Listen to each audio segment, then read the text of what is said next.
So please don't leave this room with the impression that the patient has IPP, you cannot put them on steroids or different therapy. So if the patient has leukemia, you're going to say you're not going to treat the leukemia? No. So why did you look for the standard of care? If you're going to put the patient on significant immunosuppressive therapy, you look for tuberculosis, active tuberculosis. You do a symptom screen, you do a chest X-ray, you screen them with the temperature through rapid molecular diagnostic test. And if you find tuberculosis, you treat it and leave them. See, this lady has, if it's truly lymphocyte, she has life-threatening disease. She cannot even turn over his bed. So she needs the best possible therapy for her. So why did you screen for TB? Because you want to make sure that you're not missing a diagnosis and then TB is. So please don't leave the room with the impression that immunosuppressive therapy is a contraindication. That no, appropriately treated it is not. Good morning, everyone. I'll be presenting on behalf of the Unit of Medicine 2. Presenting a 30-year-old housewife from Dhanbad who presented to us with complaints of bilateral feet swelling, which was insidious in onset and gradually worsening, extending till above both the knees. She also had history of early morning puffiness noted around both the eyes. 10 days later, she started developing breathlessness, which was insidious in onset and gradually worsening, and her effort tolerance had reduced from NYHA class 1 to 3. She also had history of orthopnea and PND. She complains of, on further probing into the history, she also has history of joint pains for the past 4 months, which was symmetrical, started in both the knees, elbows, small joints of the hands, with early morning pain and stiffness that lasts for around 1 hour and then improving with activity. She also complains of on and off fever for the past 4 months with unquantifiable weight loss over the last 4 months. However, she did not give any history of photosensitivity, oral ulcers, rashes, hematuria, reduced urine output. She has had 2 normal vaginal deliveries and had no complications during her pregnancy. Coming to examination, her pulse rate was 100 beat per minute. BP was recorded to be high in all the 4 limbs. Right upper limb BP was 160 by 120. Right lower limb was systolic of 160, left upper limb 160 by 110, and left lower limb systolic of 160. She had pallor, but there was no icterus clubbing cyanosis. She had bilateral cervical, multiple small lymph nodes, which were firm and mobile. She had bilateral axillary 1 into 1 centimeter lymph nodes, which was also firm and mobile. There were no peripheral signs of tuberculosis or infective endocarditis. She had a malar rash noted on both on the face. There was no discoid rash. She had elevated JVP, and CVS examination showed apex beat, which was heaving apex at the 6th intercostal space in the midclavicular line, and a parasternal heave.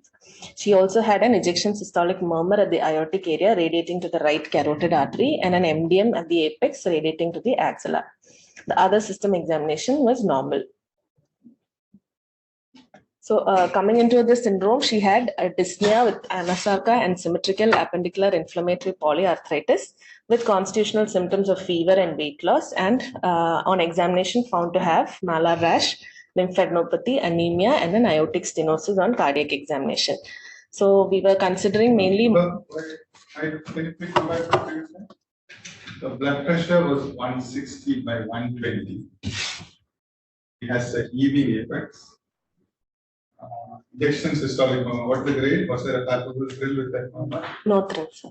No thrill, sir. And she has an MDM at the apex. Yes, sir. With diastolic murmur. Yes, sir. So why did you make the diagnosis of active stenosis? It's a heaving apex and ejection systolic murmur radiating to the carotid.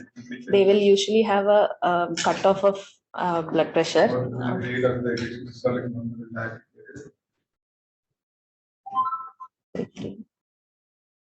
What about the MDM at the apex? Why did she have MDM at the apex?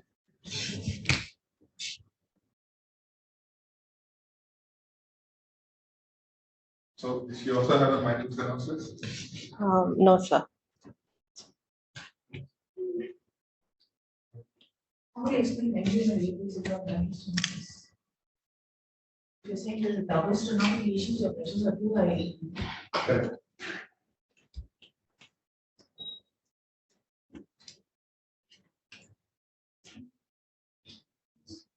Listening carefully to the heart sounds might give a solution to that problem rather than having S1, S2 heart. could be a gallop because she came with severe pallor also. See, at the end, once you formulate your presentation, right, you go back and check whether all the findings are consistent. Yeah, sometimes you will have findings. I'm not explaining with single line, but you explain in multiple line. Yeah. The differentials we considered were a multi-system disorder involving the renal and cardiac system with skin and joint involvement and cell lines being involved, like with anemia. Autoimmune diseases like SLE and rheumatoid arthritis were considered. Vasculitis with renal and skin involvement, small vessel vasculitis was also considered. Other thing with the history of fever, weight loss, we considered were infective causes like infective endocarditis but post-streptococcal glomerulonephritis much lower down. So coming into the investigations, her hemoglobin was, she had a pancytopenia. Hemoglobin was 6.1, total counts of 3,400 and platelet was 88,000. Her creatinine at presentation was 1.7 and had worsened during admission up to 2.2. Urea was 43. Urine routine electrolytes showed hyperkalemia with potassium of 5.9. Urine routine showed 219 RBCs with 30 WBCs, protein 2+ and blood 3+. Urine for dysmorphic RBCs was negative and her LDH was 370. Coming into the autoimmune workup, her CRP was 3.66 with low C3C and C4. ANA was 3+ homogeneous and dsDNA was 1226.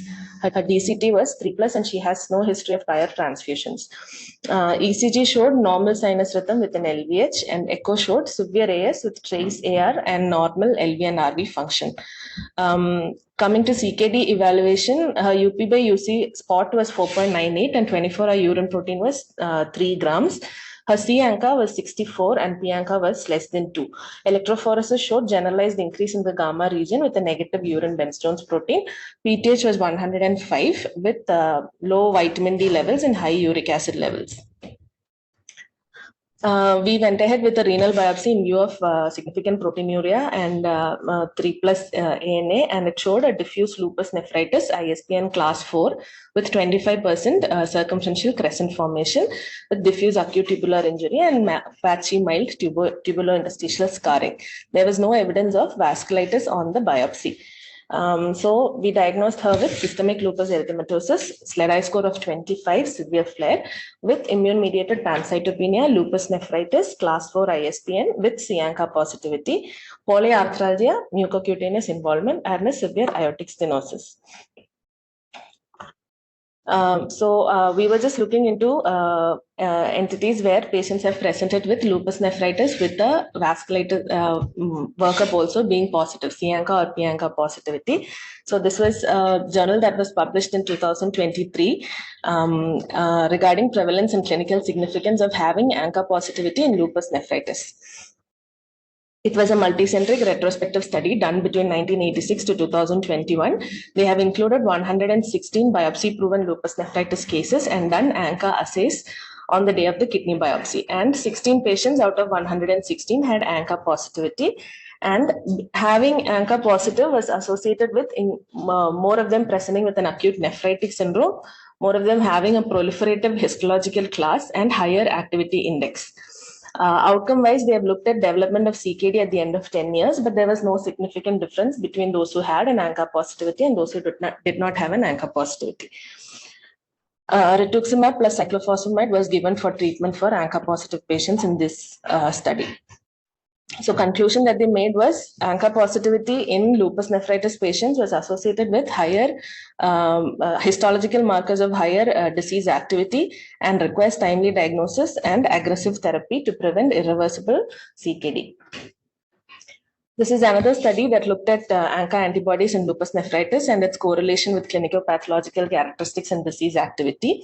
Here they had 95 SLE patients, out of which 60 had lupus nephritis. And among the 60 who had lupus nephritis, 14 had MPO positivity and 14 had ANCA positivity. Among those who did not have lupus nephritis, the vasculitic markers were negative. So in this study, 16% of the patients who had lupus nephritis had ANCA positive, and all of them were MPO positivity. And the study has also shown a positive correlation between having MPO positivity with SLEDAI score and class of lupus nephritis on the biopsy. This was another commentary that was published recently. Do ANCAs make the difference in lupus nephritis? They have come up with an SLE ANCA associated vasculitis overlap syndrome, where they have noted that out of 8 patients, 3 of them had ANCA associated vasculitis occurring before the onset of SLE, 3 who had after the onset of SLE, and 2 had concomitantly ANCA associated vasculitis and SLE. 6 out of these patients, 6 out of the 8 patients presented with rapidly progressive glomerulonephritis, and 3 out of 8 had alveolar hemorrhage. In all patients, ANCA antibodies were detected, and 7 out of 8 had p-ANCA positivity. Renal biopsies in these patients showed either typical lupus nephritis or pauci-immune glomerulonephritis with an ANCA positivity of 30%. And anti-nuclear antibody positivity of 52% of pauci-immune glomerulonephritis. So, in patients with glomerulonephritis, an SLE ANCA associated vasculitis overlap occurs in very low prevalence of around 2%. In this study, 14% had ANCA positivity, and it was associated with higher dsDNA levels, higher serum creatinine levels, and C4 levels. And histologically, they tend to have lupus nephritis class 4 segmental S type, and with increased risk of necrosis, endocapillary hypercellularity, and they tend to have lesser chance of developing. Very few of them had lupus nephritis class 5 on biopsy. And on adequate immunosuppression, the renal outcome did not vary between the 2 groups. But the implications of the study, when they have discussed, they have mentioned that the difference in the histological pattern of lupus nephritis associated with ANCA positivity may indicate a difference in the pathophysiological mechanisms of the disease. Therefore, it provides an argument for distinction of lupus nephritis class 4 based on biopsy into a segmental lupus nephritis class 4 and a global lupus nephritis class 4. Second, the difference in systemic and renal disease activity of SLE between ANCA positive and ANCA negative patients will prompt for different therapeutic considerations and approaches in these 2 groups. The active lupus nephritis may have an enhanced tendency to produce autoantibodies such as ANCAs, and patients with lupus nephritis should be screened not only for ANCAs but also for the other autoantibodies like APLA workup and antiglomerular basement membrane antibodies. We still need studies to elucidate the pathomechanisms of ANCA in the setting of SLE and the potential effect of ANCA on the outcome of lupus nephritis, especially when comparing patients with similar treatment modalities. So second point, so if the patient has class 4 lupus nephritis and ANCA positive, you will plan a different therapy. We have to search for it. Sir. What will you do? The first study had used rituximab with this thing, and that showed no difference. Your first study did not use rituximab. Your first study, when they retrospectively looked, found that patients with ANCA positivity had retrospectively received a higher immunosuppressive therapy. So probably they had a more lesser chance of developing. That's the conclusion. It's not a prospective done study to say that they received. So you will start rituximab in the injection phase of the treatment center. The rest of the studies that we have as of now have used cyclophosphamide only. There's no studies that have looked prospectively. There may prompt different therapeutic consideration. Coming to the last this thing, there's another study on clinicopathological characteristics and outcomes of lupus nephritis with positive ANCA antibodies. The findings of this study also was similar to the other studies in that there were 12.7% of patients with lupus nephritis who had positive ANCAs, and the predominant ANCA was p-ANCA, which in 89% of these patients. And it also had similar results in terms of having increased chances of endocapillary hypercellularity and worse renal functions. increased chance of having necrosis, and crescents on biopsies. This study has also looked at long-term follow-up of these patients, and the Kaplan-Meier curve is showing a significant difference in the survival of patients who have ANCA positivity versus those who have ANCA negative lupus nephritis. The study has looked into long-term outcomes in terms of death and initiation of RRP versus renal transplant, and there were 7 events in the ANCA positive group and 11 events in the ANCA negative group. And the 7 patients who in the ANCA positive group, 5 had died due to a pulmonary infection, most commonly a fungal infection, and 2 continued to be on RRT. Whereas in the ANCA negative group, out of the 11 patients who had the outcome, 5 died from a pulmonary infection, 2 died from lupus encephalopathy, 2 died from other causes, and 6 patients continued to be on renal replacement therapy.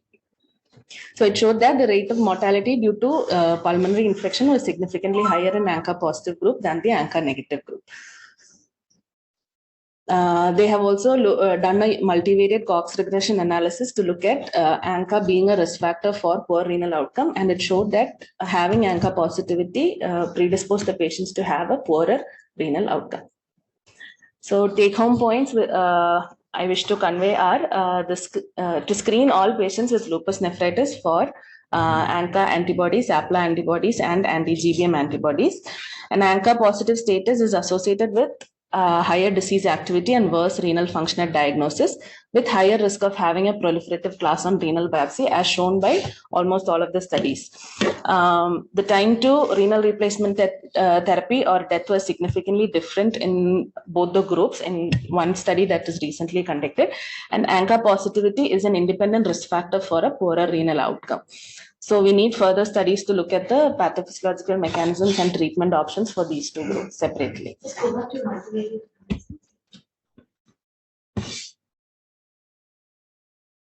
What was the poor renal outcomes that they defined as?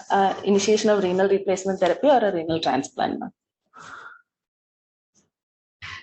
So has this become part of guidelines now? Which lupus nephritis class 4 should have it and tested? No, sir. The recent EULAR recommendation for lupus nephritis does not specify that everyone should have an ANCA. Are there prospective studies looking at this one? No, sir. But the prospective studies should that we have also.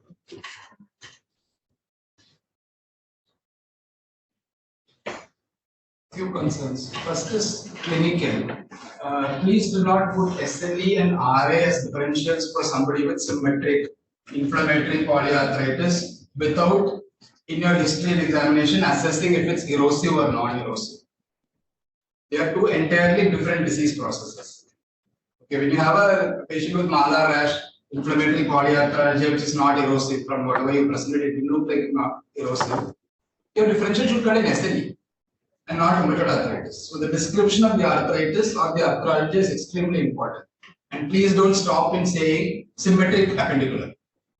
That is extremely less information. You need to know if it's symmetric, if it's axial, if it's appendicular. If it's appendicular, is it upper limb, lower limb, is it large joint predominant, is it small joint predominant, is it erosive, non-erosive? That's the last thing. And please base your differentials based on that. Otherwise, all these patients will get a routine test of ANA, C3, C4, dsDNA, RF, anti-CCP. And that's not what we should do. Yeah, so that's the second point. The second point is the prevalence of an ANCA positivity per se from your studies are barely 2%.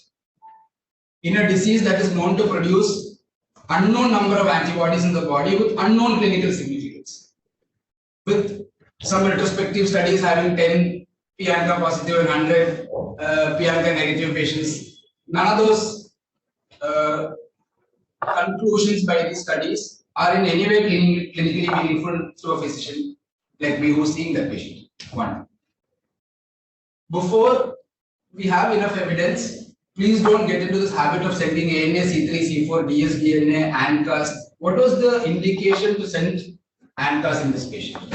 When we already have a malar rash, when we already have an ANA which is homogeneous, which means definitely whatever antibody is there, the predominant one has to be your dsDNA. You have severe hypocomplementemia. You have enough and more evidence to classify this disease as SLE. What extra phenotype made us send ANCAs? One question. Please think before sending these investigations, because otherwise this is the problem that happens. Clinically meaningless conclusions. The third point is, what was the indication for an electrophoresis here?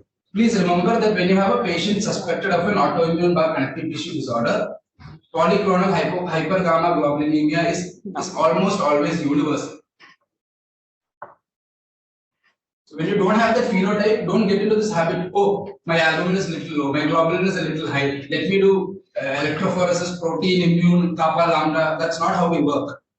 You send it when you suspect a paraproteinemia. When you suspect an autoimmune by a connective tissue disorder or a chronic infection, you're expecting hypergammaglobulinemia, which is polyclonal. There is no need to say that it is polyclonal. So be more critical in evaluating such patients. Avoid unnecessary investigations, provoking unnecessary discussions, unnecessary anxiety to patients. Okay, a lot of those factors. One. And the clinical aspect of how to actually approach an arthritis. Please do not put SLE and RA in the same column of differential, then we have not evaluated the arthritis. So, given that she had a very high blood pressure and significant hematuria, we were also wondering if it could be a nephritic spectrum. In that case, the clinical syndrome here is a diffuse proliferative glomerulonephritis with mucocutaneous and hematological involvement with malar rash. Can I have a different differential for that, please?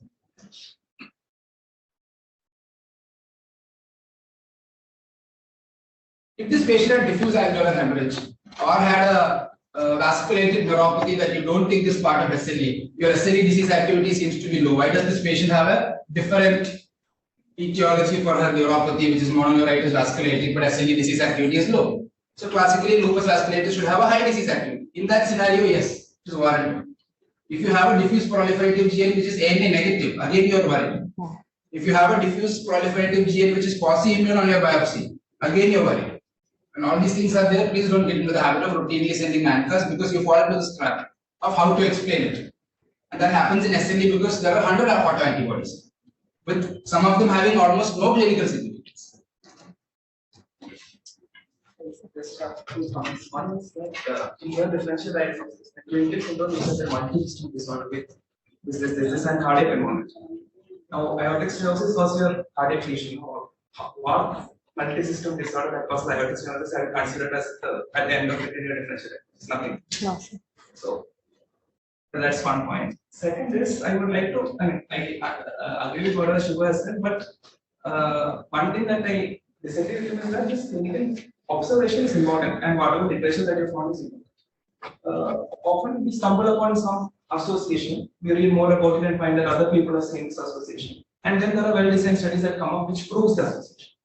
So, well, if somebody is to screen everybody with SLE nephritis for ANCAs and shows that there is significant difference in clinical phenotype, treatment outcomes in both the groups, then I will make the recommendation that everybody should be screened. As of now, I don't think we have enough evidence from one case or few cases to make that recommendation.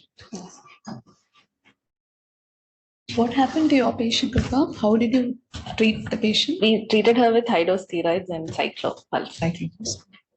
And the DAS? She came to CMC for management of the aortic stenosis only, actually, but then in cardio OPD was found to have low hemoglobin and hence referred to medicine. Now we have told her 3 months, and after that we can decide. But the occurrence is negative in this patient. SOBs were negative, sir. You are having aortic stenosis. Why am I asking that question? There's the syndrome where they can have GA. What about the MD? Like, we're not showing MS. No, ma'am. Thank you. MDM does not radiate gas. And MDM does not radiate gas. Yeah, correct. That's a good question.